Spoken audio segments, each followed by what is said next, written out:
Lots of stuff to cover today. I have with me Ryan Grimm. Ryan is an author, former Washington bureau chief for the Huffington Post and the Intercept, and a political commentator for the Young Turks. And I want to talk to Ryan about so much with so little time. Ryan, welcome to the show, sir.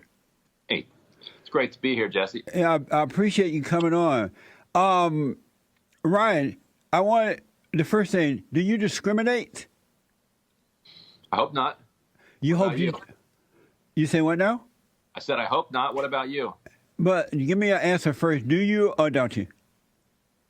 I don't think so. No. You don't think you discriminate? No. Okay. Amazing. So Ryan, so much I want to ask you about. You have a brand new book coming out soon, and the title is "We Got People." Am I right about that? That's right. And what is that about? It's about the fight within the Democratic Party over the last 30 years. So it follows kind of two different threads. One would be the kind of insurgent thread that was epitomized in the 1980s by Jesse Jackson and his Rainbow Coalition campaign, left wing of the Democratic Party and outside the Democratic Party, then in the 90s and 2000s, and then running through to today with Alexandria Ocasio-Cortez.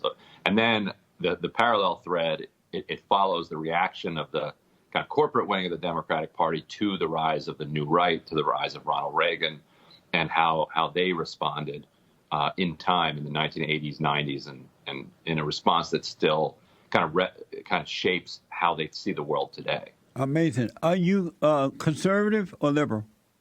Me, I'm more of a liberal. And what made you a liberal? That's a good question. You know, I just kind of always, rooted for the underdog. I was raised by a single mom. My brother and I were raised by a single mom who, got support from the state, and I recognized that without that support, we wouldn't have been anywhere. We would have been out. We would have been out in the street. And so I benefited from advances made throughout the 20th century. Throughout my entire life, I benefited from public schools. I went to college mostly for free because of financial aid. That's a result of I think that everybody should be able to get. We got free lunch at school. We got food stamps, kept food on the table, and I felt like.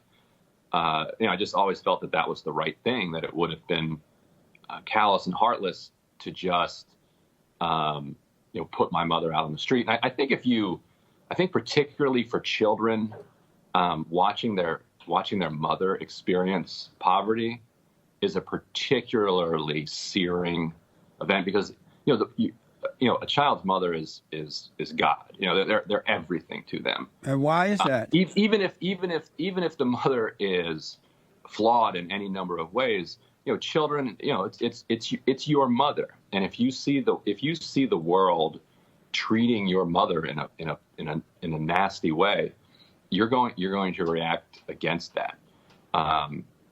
And so, but why do you think that in today's America they have made the mother more important than the father?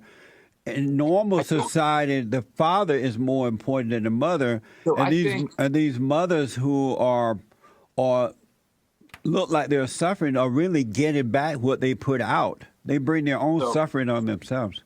I think there's something about the selfless nature of the mother, the work that mothers do. We're still in a very gendered place in our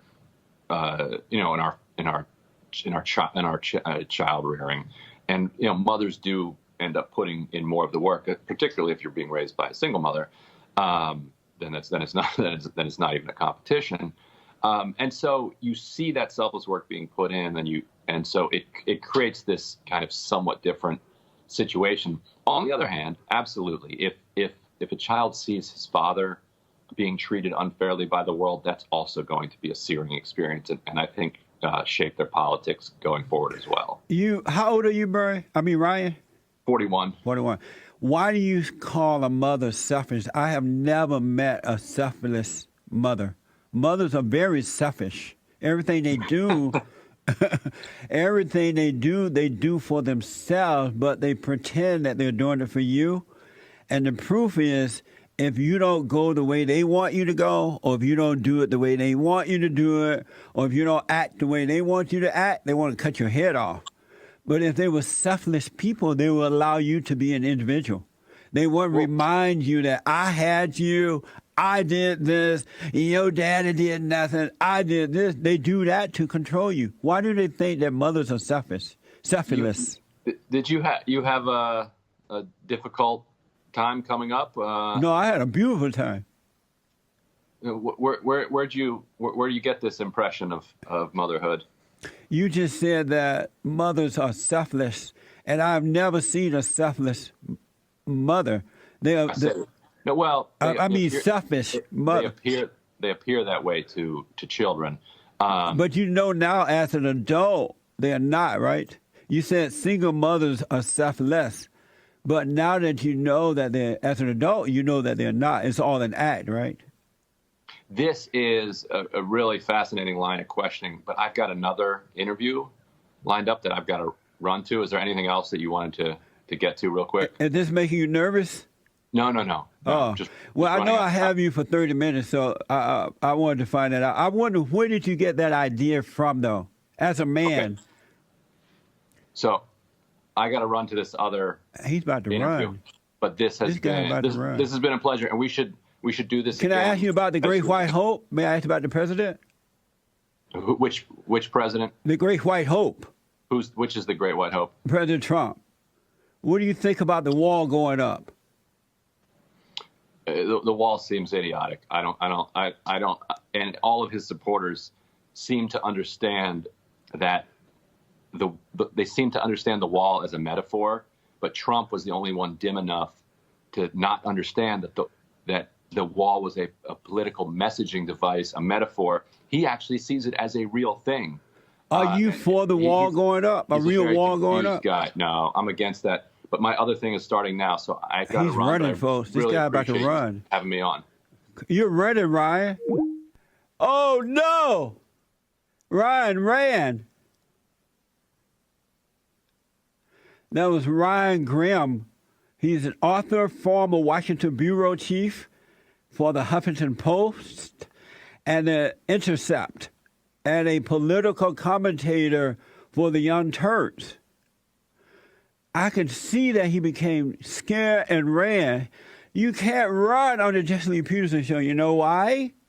If you run from Jesse, this song is for you.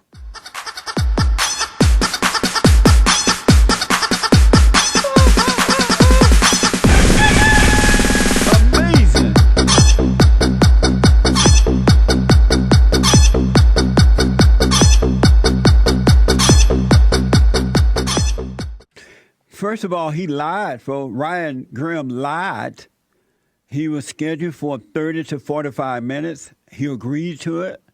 According to one of the producers, the schedulers, they got him, and he agreed to 30 to 45 minutes. So Ryan Grimm is a beta.